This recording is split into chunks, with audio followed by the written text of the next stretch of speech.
Tommy Ko, Mrs. Ko, Mr. Keswapani, Mrs. Keswapani, Your Excellency, distinguished guests, ladies and gentlemen. First of all, I must admit, I'm an author by accident. I'm more an educationalist. In fact, I was for years in the Ministry of Education and of course some years in the Ministry of Defense. In 1989, I was the president of the History Association of Singapore, and the Singapore Tourist Promotion Board decided that so much to be seen in Singapore that we should get tourists to come and see our historical sites. So therefore, we were looking for somebody who could talk about the sites, show them the sites. And as president of the History Association in Singapore for several years, we've been carrying out field trips to the places of historical interest to various communities in Singapore. But very few Singaporeans responded. So they invited me. Would you please come and train the first tourist guides of Singapore? Would you lecture to them of the places of historical interest and take them round to all these places and show them and talk to them? I did this week by week, and I printed my notes and gave it to them because they had to sit for an examination end of it, and they had to use my notes to pass the examination. During one of the trips, one young man asked me, "Why are you wasting your time in printing the notes? Why don't you write a book?" So I said, all right. I started writing. I wrote the thing. Then I had to go around and take the photographs. I'm not a photographer. I dashed around with the camera, took a picture, and the result was, in 1991, the Singapore's heritage through traces of historical emerged. So by accident.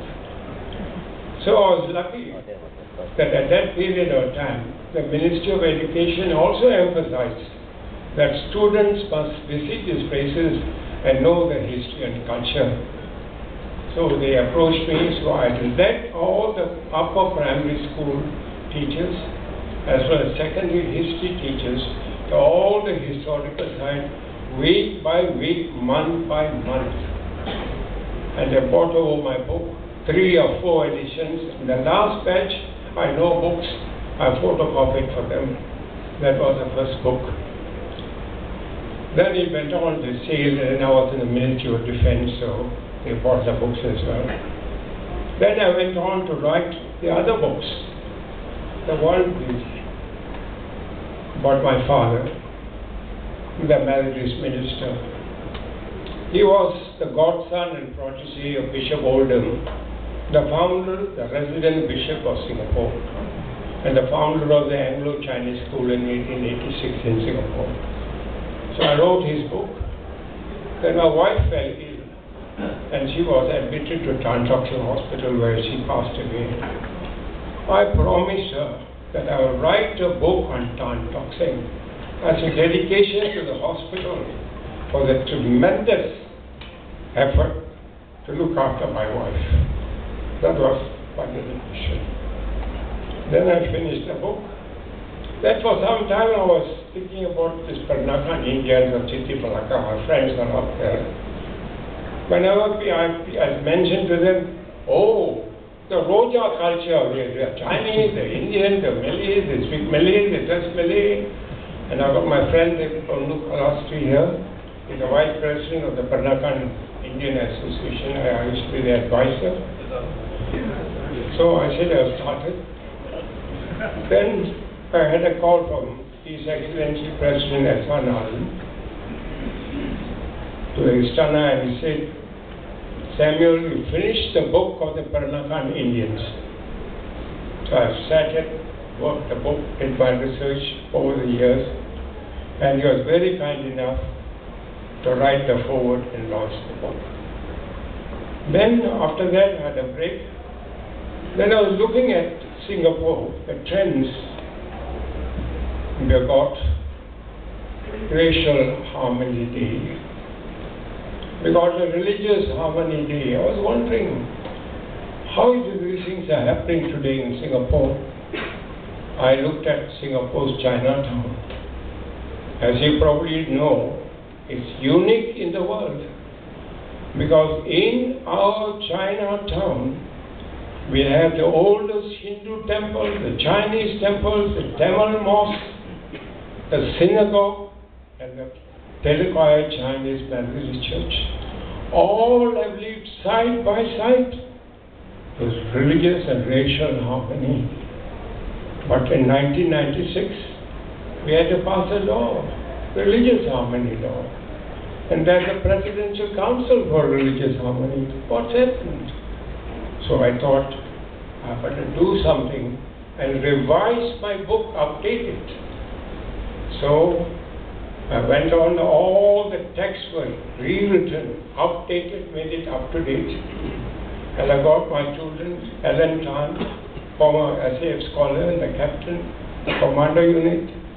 He kindly came forward and said, "Sir, I will take the photographs for you and do the typing as well." And he took the beautiful pictures, all in color. And that's the result of this book. But why did I write this one? This is important. Because in Singapore, when we talk in terms of racial harmony, by the way, I detest the word racist because we are quite different from people in other countries. I always use the word ethnic. So I said, okay, we must also build up this business. We must not forget the minority communities. Therefore, in this last book, I talked about the Sinhalese. In fact, I talked to a former principal of mine of our school, Ministry of Education. I asked him, "Do you know Eugene Vijayasinghe, the former principal of Raffles Institution? What race is he? Ethnic?" He said, "He's Indian." I said, "No, he's a Sinhalese." So they have been in Singapore, they are pioneer jewelers, BBD Silva, SPD Silva, even the professions in the law. I went on and see them, the Parsis, the Jews, Manisa, for example, donation Raffles college. Then you got the Arabs, the Al-Shabaabs, Al-Qafs, and all units. People have contributed so much. We talked about all the 100 Indians who provided infrastructure. Once we begin to make people realize the contribution for every one of our communities in Singapore to make what it is today. So that was one of our motives. The other was of total defense. We are always talking about it, annually celebrate total defense. So in this book I updated it, all the places where the Japanese fought there, the memorial to remember those massacred by the Japanese. And we also have the heroes like Lim Bo Singh. But we have forgotten that we have another Malay hero, Malay regiment, Lieutenant Adnan Saidi, who fought the last battle in Pasir Panjang. Despite the fact he was asked to withdraw, Japanese asked him to surrender.